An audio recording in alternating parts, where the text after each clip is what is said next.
Hey third grade mathematicians, thanks for tuning in to another video lesson.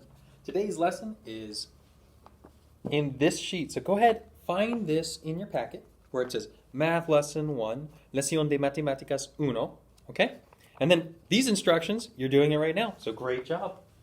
Our learning target today, we are learning to, or continuing to learn to, use arrays to solve multiplication problems, okay?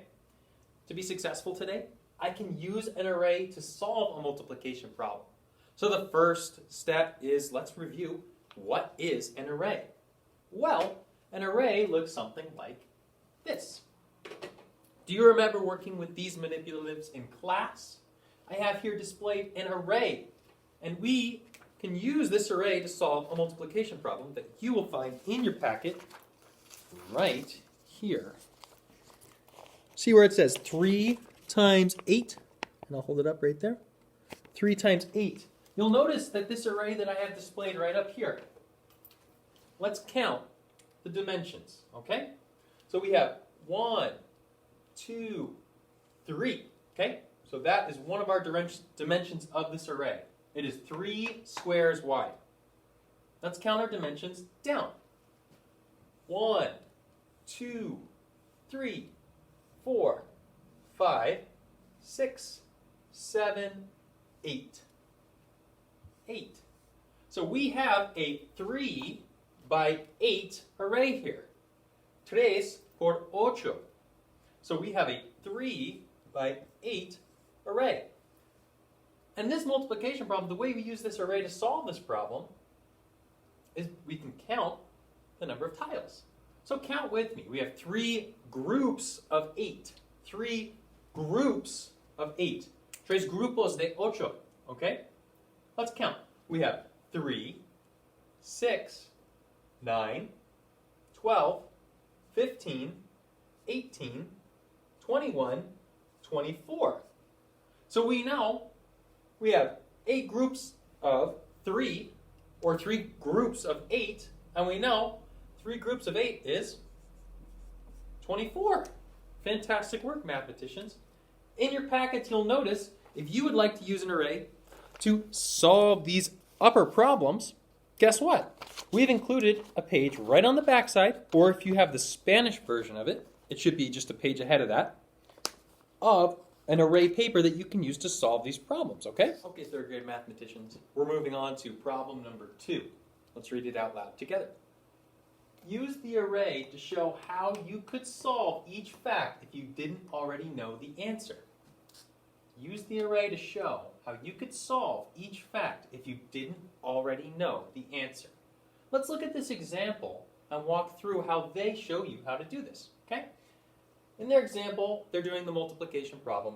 6 times 9. 6 por 9. Okay?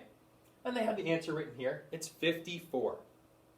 And you can see on their array, the part they shaded in is that array. We have a 6 by 9. And we can count it. Let's count it. 1, 2, 3, 4, 5, 6. 1, 2, 3, 4, 5, 6, 7, 8, 9. Okay, so we have our 6 by 9 array. They used their tens facts minus 1 to solve the 9 times fact. Okay? And you can see that over here, where they have 6 times 10 equals 60. And they drew that on their array like this. Because they knew 6 groups of 10, well, that's 60. And then you can see on their array, they circled this part. And that's the part they're going to be taking away. That's one group of 6. Because 6 times 9 is the same as saying 6 times 10 minus one group of 6. It's a faster, more efficient way of moving through multiplication problems. So you can see 6 times 10 equals 60. So we did that. Then they took away this group of 1, 2, 3, 4, 5, 6. They took away that one group of 6. 60 minus 6 equals 54. So they know 6 times 9 equals 54. So try it on your own on these next problems, okay? Remember, you have the answer key if you get stuck or if you feel like you need to check your answer. Also, you can always call your teachers. We're here to help you, okay? Okay, third grade mathematicians, we're moving on to our final page for this lesson. It should say, finding more small areas at the top. Let's read through the directions together, and then we'll walk through a problem together.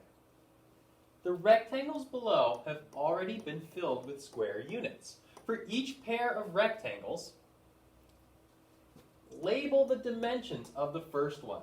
So you can see they did that here for you. They have a 1, 2, 3, 4, 5. So they labeled their dimension there. 1, 2, 3. And they labeled their dimension there. Next step, multiply the dimensions to find the area. Write an equation to match. So if we have a 3 by 5 array, we'll write our equation. That's 5 times 3. 5 por 3. And that equals 15. 15. Break the second rectangle into two smaller ones. Find the area of each of the smaller rectangles and add them. Write equations to show your work. So you can see they did that here, in this box right here. And they broke their 3 by 5 array into two smaller rectangles. They have a 3 by 3 array, right here. And they have a 3 by 2 array below that line.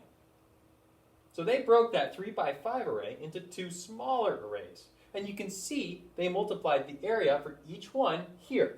So for their 3 by 3 array, they wrote it in these parentheses right here. 3 times 3, or 3 groups of 3, 3 por 3, plus their smaller array.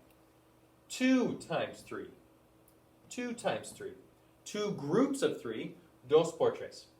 And then they simplified. So 3 times 3, or 3 groups of 3, 3 grupos de 3, is 9. And 2 times 3, 2 por 3, or 2 groups of 3, is 6. And then, when they added both those together, they got 15. So you can see, it's an easier way of doing arrays if you find that this array is too big. You can break it into smaller arrays, and then add those two together to get your total. Okay, mathematicians, good luck out there.